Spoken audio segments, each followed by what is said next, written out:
BBA, BCA, BCom computer కోర్సులో 100% placement లభించే ఏకైక డిగ్రీ కాలేజ్ కూకట్పల్లిలోని i3 డిగ్రీ కాలేజ్ 8367215215. నమస్తే అమ్మా. నమస్తే అమ్మా. అమ్మ, విదురు నీతి అని బాగా విన్నాను ఈ మధ్య కాలంలో నేను. అసలు ఆయన ఎవరు, ఆయన ఎలా వచ్చారు, ఆయన ద్వారా మనం నేర్చుకోవాల్సిన నీతి ఏంటి, ఎందుకు ఆయన అంతగా హైలైట్ అయ్యారో తెలుసుకుందామమ్మా. విదురుడు వ్యాసుడి యొక్క అనుగ్రహంతో అంబిక యొక్క దాసికి జన్మించినటువంటి వాడు. ఓకే. సత్యవతి కుమారుడు సంతానం లేకుండా చనిపోతే ఇద్దరు కోడళ్ళు అంబిక అంబాలిక ఉన్నారు. వారికి సంతానం లేదు. మరి వంశాభివృద్ధి చేయాలిగా. అప్పుడు సత్యవతి తను కన్యగా సజ్జోగర్భంలో తనకి జన్మించినటువంటి వ్యాసుడిని తలుచుకుంది. ఎప్పుడు కావాలంటే అప్పుడు వస్తానని ఆయన వాగ్దానం చేశాడు కదా. నా దేవర న్యాయంతో నా కోడళ్ళకి సంతానాన్ని కలిగించమని. ఇదే మాట భీష్ముడిని అడిగింది. వివాహానికి ముందు భీష్ముడు, నేను నీకు పుట్టబోయే కొడుకుకి పట్టాభిషేకం చెయ్యాలి అంటే నేను ఒప్పుకున్నా నీ కొడుకు ఒప్పుకుంటాడా ఒప్పుకోడా అని నన్ను అడిగాడు కదా మీ తండ్రి. నేను పెళ్ళే చేసుకోను, సంతానం ఎక్కడా అని అప్పుడు వాగ్దానం చేశాను కనుక నేను ఇప్పుడు నేను చెప్తున్నాను పెళ్లి చేసుకోని అంటుంది కదా సత్యవతి. అయినా సరే మాట అంటే మాటే అన్నాడు. సరే భీష్ముడు దేవవ్రతుడు, ఆయన పేరు, ఈ రకంగా ప్రతిజ్ఞ చేశాడు గనక భీష్ముడు అని పేరు వచ్చింది. మాటల్లో కూడా మనం అంటుంటాం కదా, భీష్ముడిలాగా పట్టుబట్టావేంట్రా, అంటే అవతల ఏదన్నా నా పట్టుదల వల్ల ఇబ్బంది కలుగుతోందంటే కూడా పట్టుదల వదలకపోవడం భీష్మం. కొన్ని సందర్భాల్లో పట్టు విడుపు ఉండాలి కదా. ఇప్పుడు ఎవరి కోసం తాను పెళ్లి చేసుకోకుండా ఉన్నాడో ఆవిడే వచ్చి పెళ్లి చేసుకోమని అంటోంది. ఏ ప్రయోజనం కోసం తను బ్రహ్మచర్యం పాటిస్తానన్నాడో ఆ ప్రయోజనం నెరవేరట్లేదు కనుక తప్పనిసరిగా పెళ్లి చేసుకోవాల్సిన అవసరం వచ్చింది అన్నప్పుడు పట్టుదల వదలలేదు. సరే, దానికి వేరే కారణం ఉందనుకో, అది వేరే మాట. వదలలేదు. మరి అప్పుడు ఏం చేస్తుంది, తనకి కుమారుడు ఉన్నాడు కదా, ఆ కుమారుడిని తలుచుకుంది, వ్యాసుడిని. నా కోడళ్ళు ఇద్దరికి సంతానాన్ని కలిగించమని అడిగింది. అడిగితే ఆయన ఏం చెప్పాడంటే, 1 సంవత్సరం పాటు వాళ్ళు నియమాలు పాటించాలి, నా వల్ల సంతానం కావాలి అంటే తొందరపడింది ఆవిడ. సరే, తొందరగా ఈయన్ని చూసి ఆవిడ కళ్ళు మూసుకుంటే గుడ్డివాడు పుట్టాడు అంబికకి. రెండో కోడల్ని పంపిస్తే ఆవిడేమో ఇలా ఒళ్ళంతా జలధరించిందిట, పాలిపోయింది. అందువల్ల పాండురోగంతో వాడు పుట్టాడు. అందుకని లేదు ఇలా ఉంటాడు అని చెప్పి మళ్ళీ ఏం చేసిందంటే, ఈ ధృతరాష్ట్రుడు తర్వాత మళ్ళీ అంబికని మళ్ళీ కూడా వ్యాసుడి ద్వారా సంతానాన్ని కనమని పంపించింది. ఈవిడ చికాకు పడి తన దాసిని పంపించింది. ఆ దాసి వచ్చినటువంటి వాడు మహర్షి కనుక ఆ మహర్షి అంశతో జన్మించబోయేటటువంటి వాడు మహానుభావుడు అయి ఉంటాడు అని చెప్పి చాలా భక్తిగా ఆయనతో తన సమయాన్ని గడిపింది. దానితో చాలా ఆవిడకున్నటువంటి భక్తి శ్రద్ధల కారణంగా యముడి అంశతో ఆవిడకు ఒక కుమారుడు జన్మించాడు. యముడు యొక్క అంశ. యముడు ఎప్పుడు కూడా నియమాలు పాటించేవాడే కదండి. ఇప్పుడైనా మనం లోకంలో ఏమంటామమ్మా, ఎవరైనా చాలా స్ట్రిక్ట్ గా రూల్స్ పాటిస్తే వాడండి యముడండి అంటాం. ఎవరినన్నా యముడు అంటే సంతోషించండి, మీరు నీతి నియమనిష్టలతో ఉన్నారని, మిమ్మల్ని పొగిడారని అర్థం తీసుకోవాలి. యముడంటే బాధించేవాడని కాదు. సో అంత ధర్మాత్ముడుగా ఉన్నాడు. చాలా నియమాలతో ఆయన జీవించడం జరిగింది. కాకపోతే దుర్యోధనుడు ఎప్పుడు కూడా అతన్ని దాసీపుత్రుడు అని కొంచెం చులకం చేయడం కూడా ఉంది.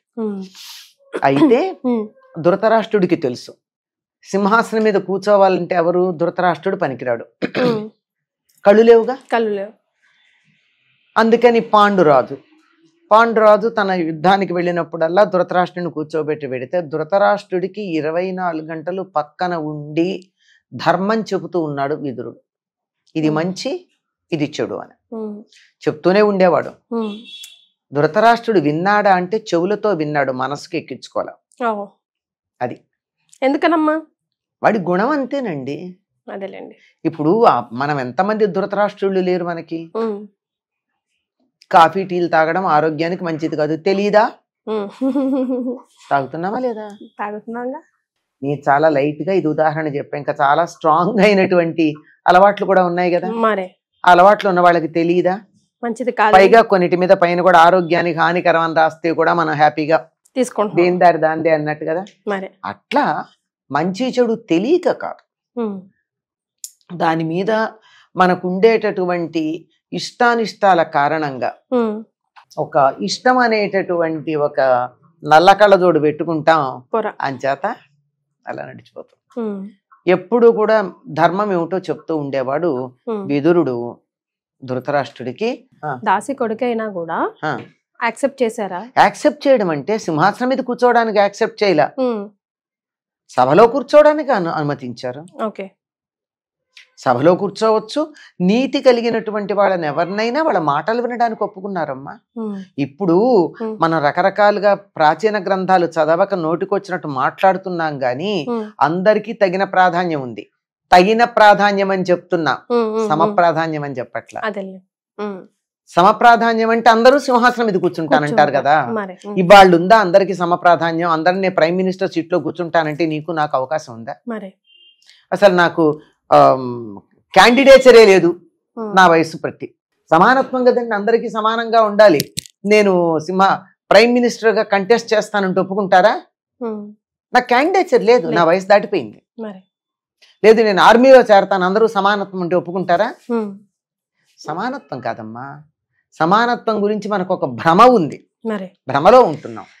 తగినది ఉండాలి, ట్రీట్మెంట్ తగినందు ఉండాలి, ఎవరికి ఏది కావాలో తగినట్టుగా ఇవ్వాలి, అప్రోప్రియేట్ అలా.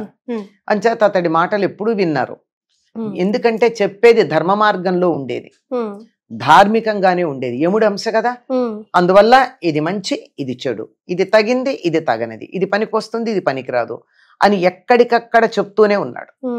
అనేక సందర్భాల్లో ధృతరాష్ట్రుడికి విదురుడు సలహాలు ఇచ్చాడు.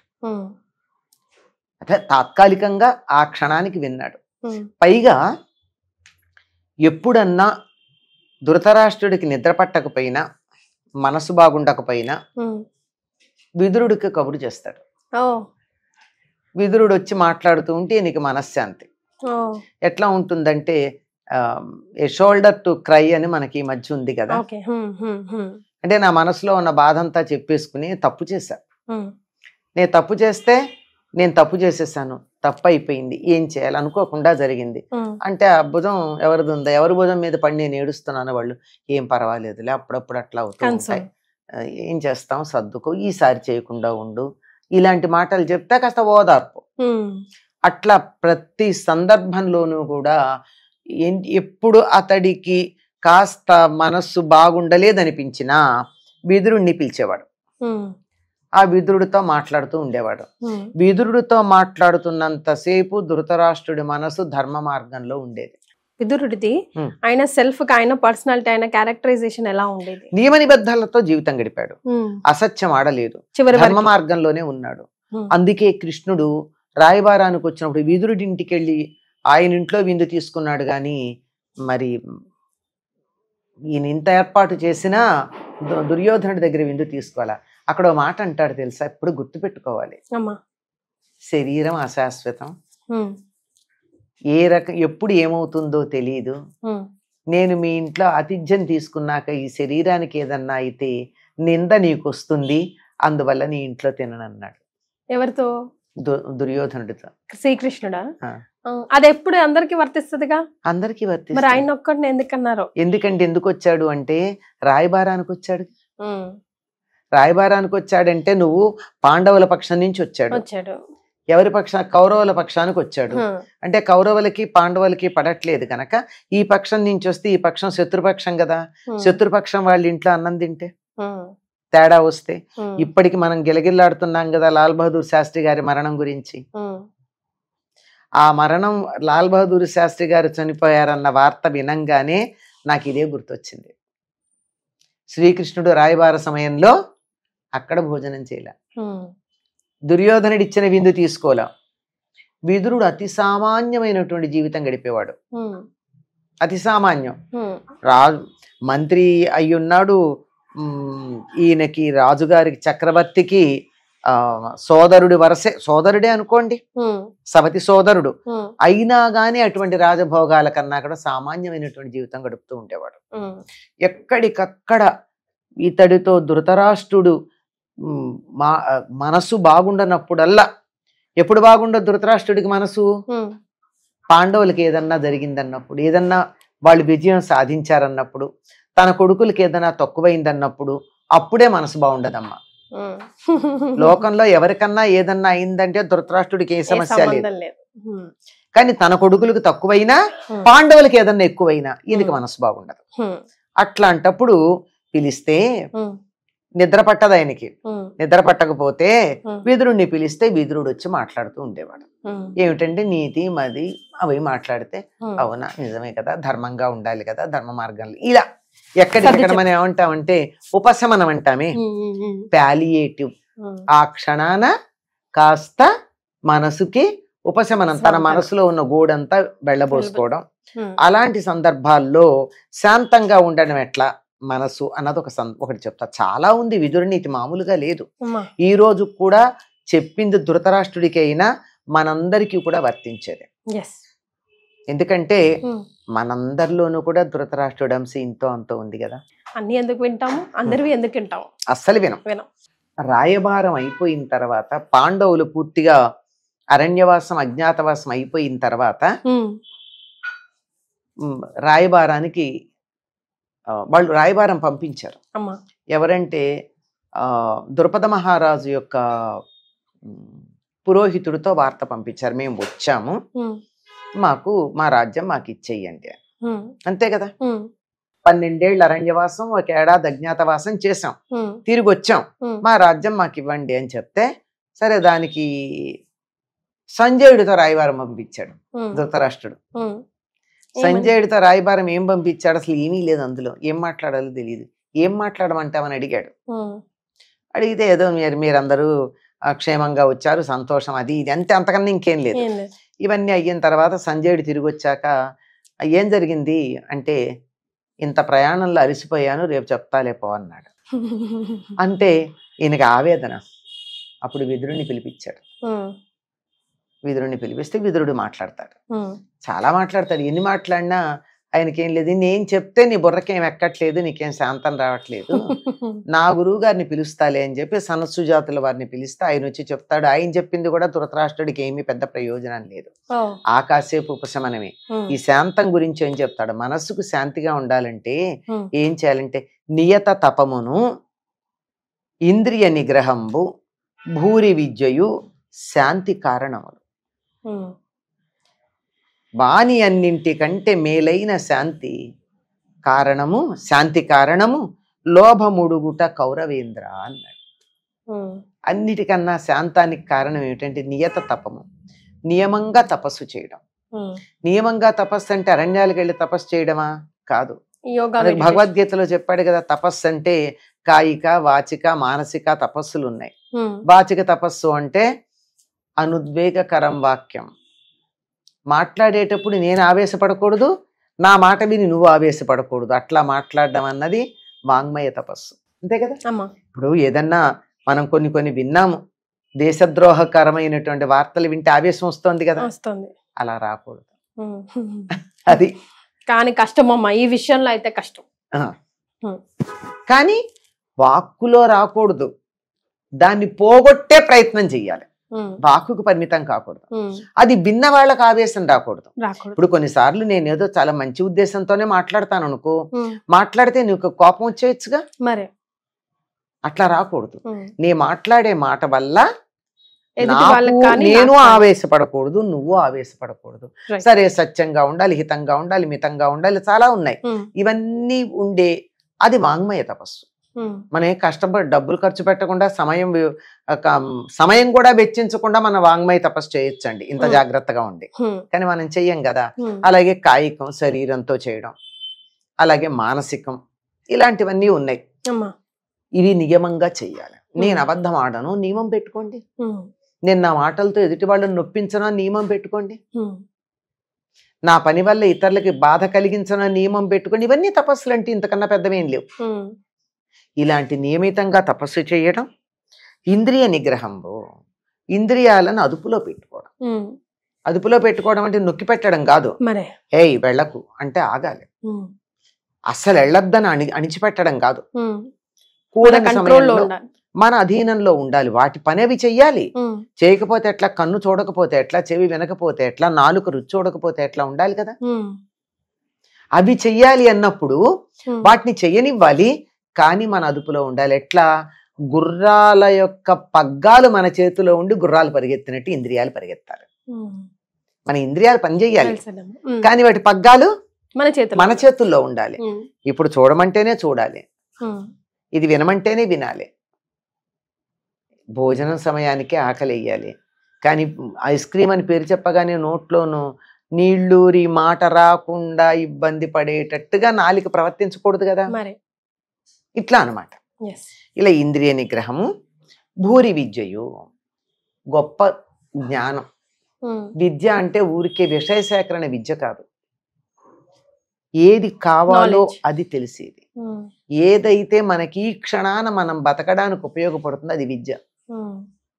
రేపెప్పుడో ఉద్యోగానికి పనికొస్తుంది అన్నది చదువు, లిటరసీ, అక్షరాస్యత. విద్య అంటే నువ్వు నేర్చుకున్నది ఇవాళ నిన్ను నీళ్లల్లో పారేస్తే నువ్వు బయటికి రాగలవా లేదా, ఇది ఇటువంటి దాన్ని విద్య అంటారు. అటువంటి విద్య అద్భుతంగా అధికంగా ఉండడం, భూరి విద్యయు ఇవి శాంతికి కారణములు. నా సర్టిఫికేట్లు 100 ఉన్నాయని బీరువాలో పెట్టుకుంటే నాకు శాంతం ఉందా? మరే వెళ్ళి గ్లాసుడు మంచినీళ్ళు ముంచుకుని తాగడం చేత కాకపోయాక, దాహానికి ఉపశమనం మంచినీళ్ళు తాగడం, సర్టిఫికేట్లు ఏం చెయ్యవు నాకు కదా. వాటర్ టెక్నాలజీ కానీ వాటర్ గురించినటువంటి బోల్డ్ చదువుకుని ఇవన్నీ చేసినంత మాత్రాన నాకు వాటర్ ప్లాంట్ పెట్టుకుని, మినరల్ వాటర్ ప్లాంట్, దానివల్ల నాకేం లాభం? ఈ క్షణాన నాకు దాహం తీరాలంటే నేను లేచి వెళ్ళి ఒక గ్లాసులు మంచినీళ్ళు తాగగలగాలి, అది విద్య. అటువంటివి ఇవన్నీ కూడా ఇవన్నీ కూడా శాంతికి కారణాలు అవుతాయి. ఇవి ఉన్న వాళ్ళకి శాంతంగా ఉంటారు. ఇవన్నీ ఒక ఎత్తు తెలుసా, అసలైంది ఇంకోటి ఉంది. అన్నింటికన్నా ప్రధానమైనది ఏమిటి అంటే, అన్నింటికంటే మేలైన శాంతి కారణము లోభముడుగుట. అన్నింటికన్నా చాలా పెద్ద శాంతికి కారణం ఏమిటంటే లోభం లేకుండా ఉండడం. లోభం అంటే సెల్ఫిష్, నాది నాకే ఉండాలి, నాకు కావాలి, నాకే కావాలి, ఇంకెవరికి ఉండకూడదు. ఇప్పుడు ఇంకోటి కూడా ఉంది.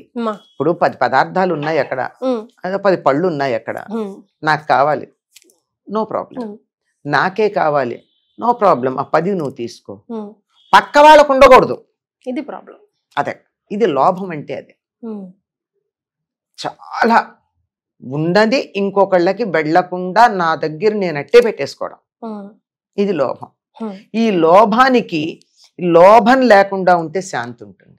అంతే కదా, అంతే. చాలా ఎంత తేలికండి, ఎంత తేలిగ్గా చెప్పాడు. ఈ రోజుల్లో అయితే ఇదే ప్రాబ్లం. ఇదే ఇప్పుడు నాకు కావాలి వరకు ఎటువంటి సమస్య లేదమ్మా, నాకే కావాలి కూడా కొంచెం సమస్య. నాకే కావాలి, నాకు లేకపోయినా ఎదుటి ఉండకూడదు అనుకుంటారు కదమ్మా. అది ఇంకొక ఎక్స్ట్రీమ్. లోభం అంటే నా వరకే ఉండాలి, ఇంకోళ్ళకి వెళ్ళకూడదు, నుంచి నేను పారేస్తే నే పారేయాలి, కానీ నాకు ఉపయోగపడకపోతే నేను పడేయాలే తప్ప అది ఇంకోళ్ళకి ఉపయోగపడకూడదు, నాకే ఉండాలి అని అనుకోవడం అన్నది ఏదైతే ఉందో అది లోభం. ఈ లోభం ఏదైతే ఉందో దీన్ని వదిలిపెట్టుకుంటే శాంతి ఉంటుంది. పర్వాలే, నేను తింటాను, నీకు కూడా పెడతా, 10 మందికి పెడతా. అప్పుడు నాకేముంది, నేను తిన్నాను, 10 పళ్ళు ఉన్నాయి, మామిడి పళ్ళు, రేపటి కుళ్ళిపోతాయి, లేదు ఎల్లుండి కుళ్ళిపోతాయి. ఇవాళ ఒకటి తింటా, రేపు ఇంకోటి, లేదు 2 తింటా, అంతకన్నా ఎక్కువ తింటే అనారోగ్యం చేస్తుంది, అందువల్ల తినను, ఉంటుంది, కుళ్ళిపోతాయి, పాడైపోతాయి. ఇది లోభం. నాకు మాత్రమే కావాలి అనుకోవడం ఉన్నది, ఇది వదిలిపెడితే ప్రశాంతంగా ఉంటావు. శాంతికి కారణం ఇది. ఇది కావాలని విదురుడు ధృతరాష్ట్రుడికి చెప్పింది. ఎందుకని? పాండవులకి రాజ్యం ఉంది, వాళ్ళు బాగున్నారని కదా ఈ నేడుపు. వాళ్ళు బాగుండకూడదు, నా కొడుకులకే ఉండాలి, నా కొడుకులే బాగుండాలి. ఆఖరికి ద్రౌపది స్వయంవరంలో గెలిచి తీసుకొస్తే కూడా ముందర మనవాళ్లే గెలిచారు, హస్తినాపురానికే కోడలైంది అంటే అబ్బా దుర్యోధనుడు గెలిచాడు అనుకున్నాడు. కానీ అర్జునుడు గెలిచాడు అనగానే అయ్యో అనుకున్నాడు. అంటే నాకే కావాలి, ఏదైనా లోకంలో ఉన్న సమస్తం నాకే కావాలనుకోవడం. ఈ గుణం ఉంది గనక ధృతరాష్ట్రుడిలో, దానివల్లే నిద్ర పట్టదు, దానివల్లే శాంతి ఉండదు, దానివల్లే మనసంతా గిజగిజగిజగిలాడిపోతూ ఉంటుంది. అందుకని లోభం వదిలిపెడితే ప్రశాంతంగా ఉంటావు. పాండవులు బాగుండని నీకు నష్టం ఏంటి? నీ కొడుకులు బాగున్నారు కదా, మరి నీ కొడుకుల మంచి నువ్వు చూసుకోవచ్చుగా. నీ కొడుకులు బాగుండాలని చూసుకుంటే సరిపోయిందిగా. అవతల వాళ్ళ బాగు కూడా నీకే కావాలనుకుంటే ఎట్లా? అది లోభం, అది వదిలిపెట్టు అన్నాడు. ఇట్లా కావాలని గుచ్చి గుచ్చి పొడిచి పొడిచి మాట్లాడినట్టే మాట్లాడాడు విదురుడు. ఇదే మాట్లాడాడు సంజయుడు, అట్లాగే మాట్లాడాడు ధృతరాష్ట్రుడితో. 1000 తిట్లు తిడితే ఒక పూర్ణంబూరే కాదు అనక సామెత ఉంది. అట్లా ఎవరెన్నన్నా నా కొడుకులు బాగుండాలి. అది ధృతరాష్ట్రుడికి ఉండేటటువంటి పిచ్చి గుడ్డి ప్రేమ, మామూలు ప్రేమ కాదు, గుడ్డి ప్రేమ. దీనివల్లే ఇలాంటి మనకు బోళ్ళు మంది ఉన్నారమ్మా ఈ రోజుల్లో. పిల్లల మీద పిచ్చి ప్రేమ ఉండి వాళ్ళు వాళ్ళని వీళ్ళ చేతులతోనే నాశనం చేసిన వాళ్ళు బోళ్ళు మంది ఉన్నారు. ఇలా చెప్పినప్పుడు ఎక్కడికక్కడ మంచి మాటలు చెప్తూనే ఉన్నాడు. ధృతరాష్ట్రుడు అతి కొద్ది సందర్భాలలో విదురుడి మాట వినడం కూడా జరిగింది. అరణ్యవాసంలో ఉన్నప్పుడు వాళ్ళని వెనక్కి పిలిపించేయమని చెప్పి విదురుడు చెప్పిన మాటలకి ఒప్పుకొని సరేనని ధృతరాష్ట్రుడు అనడం జరిగింది. అయినా దుర్యోధనుడు వినలేదు, అది వేరే మాట. అందుకే తర్వాత తన మాట వినలేదు కనుక అభిమానం ఉన్నటువంటి వాళ్ళు ఎప్పుడూ కూడా అవమానం జరిగిన చోట ఉండరు. తన మాట విలువలేని చోట తను ఎందుకు ఉండాలి? తను ఉన్నదే అక్కడ ధృతరాష్ట్రుడికి మంచి చెప్పడానికి. తన మాట వినలేదు, వినకపోగా దుర్యోధనుడు అవమానం కూడా చేశాడు. అవమానం చేసిన చోట ఉండాలా? అక్కర్లేదు, వెళ్ళిపోయాడు. ఆ వెళ్ళిపోయిన వాడు ఎప్పుడు వచ్చాడు? భారత యుద్ధం కురుక్షేత్ర యుద్ధం అంతా అయిపోయిన తర్వాత వచ్చాడు. వచ్చి ఊరుకున్నాడా? ధృతరాష్ట్రుడి దగ్గరికి వెళ్ళాడు. ధృతరాష్ట్రుడు గాంధారి వాళ్ళ దగ్గరికి వెళ్ళాడు, కలుసుకున్నాడు. కలుసుకున్నాక ధృతరాష్ట్రుడు కొడుకులందరూ చచ్చిపోయాక కూడా హాయిగానే ఉన్నాడమ్మా. వాడు దుంపతేగా గట్టి గుండెగా, శరీరం కూడా చాలా గట్టిది. యుద్ధం అయ్యాక కౌగిలించుకుంటే ఇనప స్తంభం పిండి పిండి అయిపోయింది. భీముడు అనుకుని కౌగిలించుకున్నాడు. అంటే భీముడిని, తన కొడుకుని చంపినందుకు భీముడిని అట్లా చంపదలుచుకున్నాడు. అట్లాంటి వాడు. విదురు నీతి ఈ రోజులకి బాగా అప్లై. ఇంకా వచ్చి ఏం చెప్తాడు అసలు? ఇది చాలా ముఖ్యం. విదురుడు చెప్పింది ఈ రోజుల్లో అందరికి చాలా అవసరమైనటువంటిది. ఏమంటాడంటే, సరే ధృతరాష్ట్రుడు గాంధారి వాళ్ళకి ధర్మరాజు తన ధర్మం ప్రకారం ఎంతమంది దాసదాసి జనాలున్నా తానే వాళ్ళ సేవ చేస్తూ ఉండేవాడు. అన్నం మాత్రం నేను పెడతానన్నాడు భీముడు. ఎందుకంటే ఎక్స్పీరియన్స్ కదా ఆయనకి. విరాటరాజు కొలువులో వంటవాడుగా ఉన్నాడుగా. దాంట్లో ఒక మర్మం ఉంది. భీముడు తినే తిండి చూసి భీముడని గుర్తుపట్టేస్తారు. అందుకని వంటింట్లో ఉంటే తెలియదుగా ఎంత తిన్నది. సరే మొత్తానికి వచ్చి రోజు అన్నం పెట్టేవాడు. పెట్టో మాట అనేవాడు, తిను, బాగా తిను పెద్ద నాన్న, నీ కొడుకుల తిండి కూడా నువ్వే తిను. అంటే మరి కొడుకులు చచ్చిపోయి ధృతరాష్ట్రుడి కారణంగా కదా. ఒక్క మంచి మాట చెప్పుకుంటే కొడుకులు బతికేవారు కదా. కనుక నీ కొడుకుల తిండి కూడా నువ్వు తిను, హాయిగా తిను, వాళ్ళ తిండి కూడా అంటూ అలా ఇలాంటి మాటలు మాట్లాడుతూ పెట్టేవాడు. కానీ ధృతరాష్ట్రుడు తిన్నాడు, అది వచ్చింది అదే కదా. అయ్యాక అప్పుడు విదురుడు వచ్చి చూసి అప్పుడు తీర్థయాత్రలకు వెళ్ళిపోయాడు. ఎందుకు ఉండాలి నేను ఇక్కడ, మాట వినకపోతే అని చెప్పి వెళ్ళిపోతూ అన్నాడు, ఇంకా ఎందుకున్నావు ఇక్కడ, నువ్వు ఉండాల్సిన అవసరం ఏముంది, దేనికోసం ఉన్నావు, నీ కొడుకులు మనవలు చాలా సంతోషంగా ఉంటే చూసి ఆనందిద్దాం అనుకున్నావా? లేరు కదా. రాజ్య పరిపాలన చేద్దాం అనుకుంటున్నావా? దాన ధర్మాలు చేయాలనుకుంటున్నావా? దాన ధర్మాలు చేయడానికి ఈయన దగ్గర ఆస్తేది, ఇంకా భోగాలు అనుభవించాలనుకుంటున్నావా? దేనికోసం ఉన్నావు ఇక్కడ నువ్వు అని చెప్పి అంటే ఆ మాటలకి ధృతరాష్ట్రుడికి గుర్తొచ్చింది తాను చేసింది తప్పు అని. అప్పటికి నిజానికి ఈ మాటలు సీనియర్ సిటిజన్స్ అందరికీ చెప్పాల్సిన మాటలమ్మా. అమ్మా ఒక వయసు అయిపోయిన తర్వాత పిల్లలకి పెత్తనం అప్పగించి, పూర్వమైతే అడవులకు వెళ్ళేవాళ్ళు తపస్సు చేసుకోవడానికి, ఇప్పుడు ఆ అడవులకు వెళ్ళే అవకాశం లేవు గనక ఇంట్లోనే ఒక చోట తమకి నచ్చిన పని చేస్తూ కూర్చుని పిల్లల విషయాల్లో జోక్యం చేసుకోకుండా ఉంటే మంచిది. రిలాక్స్ అవ్వమంటారు, బాధ్యతలు అప్పచెప్పి. వాళ్ళు ఏదన్నా సలహా అడిగితే చెయ్యండి, చెప్పండి.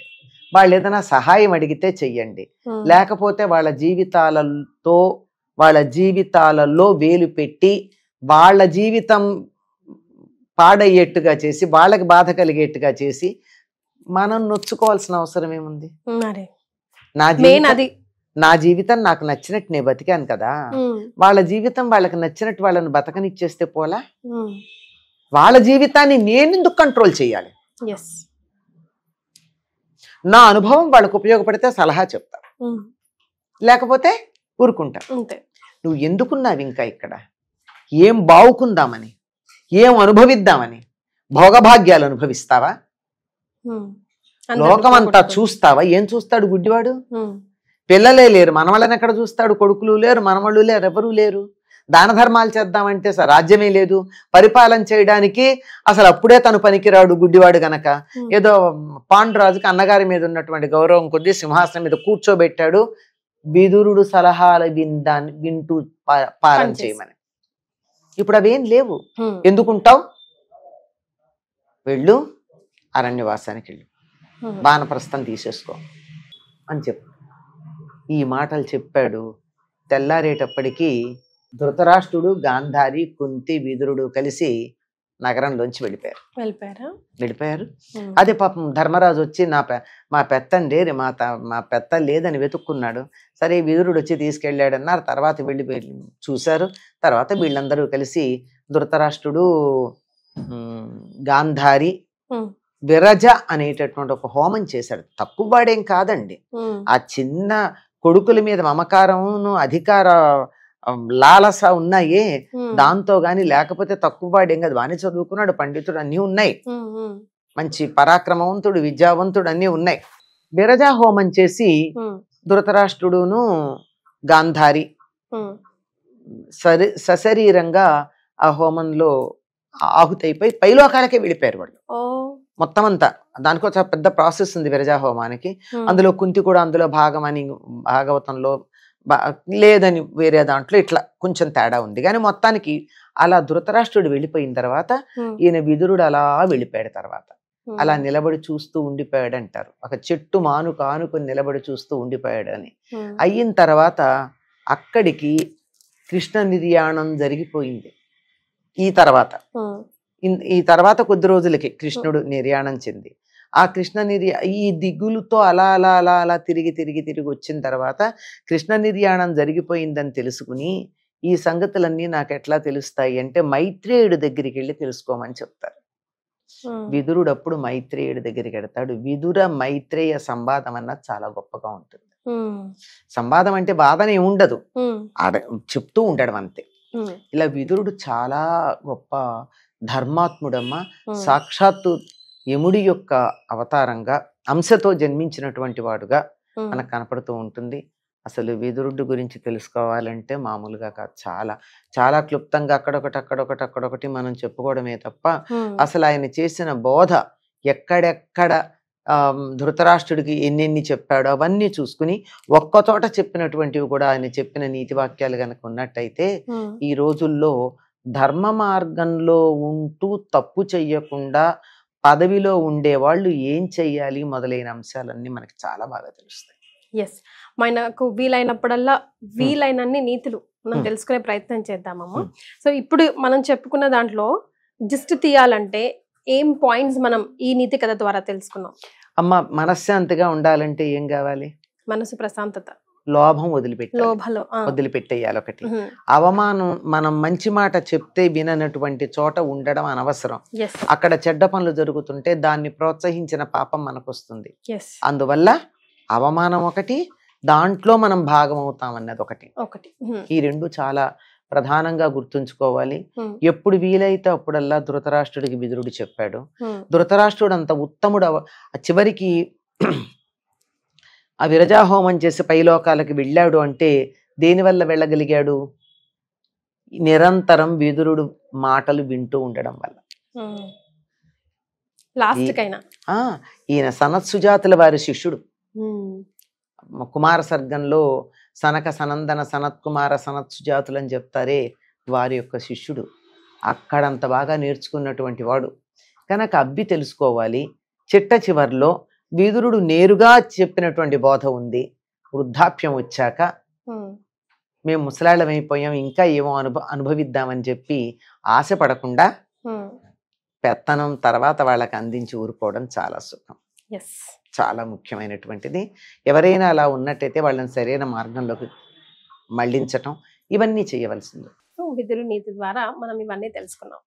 చాలా సంతోషం అమ్మా, ధన్యవాదాలు.